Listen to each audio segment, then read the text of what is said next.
Okay, so working on the second batch. I just scrubbed them after their soak in water. Just gonna clean out this tub a little bit. So, hey, my hat looks great. So some of the ribs still had some fascia on them, so that required some brushing. And then what I noticed was what's cool on this one is that the matching one from the first set, this top ephesial plate here came off. So with this one, it's still attached, which is an interesting thing to note. And because these are so much lower, the peroxide solution is going to be a lot stronger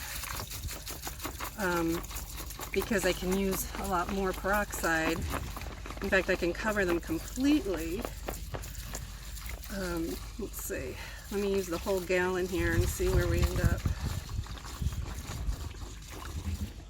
Yeah, it looks like the whole gallon just covered this. And again, this is the, I believe the 3%. I don't know, it's the same one I got last time. So,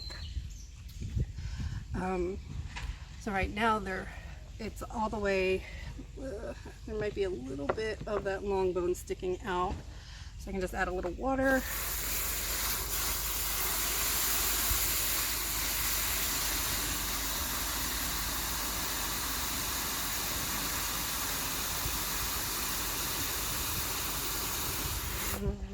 Okay.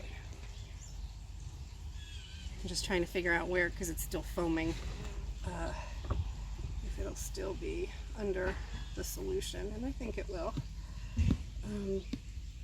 But either way, this is definitely going to be a stronger concentrate than the first batch because I don't have to fill it up so much all the way to the top here.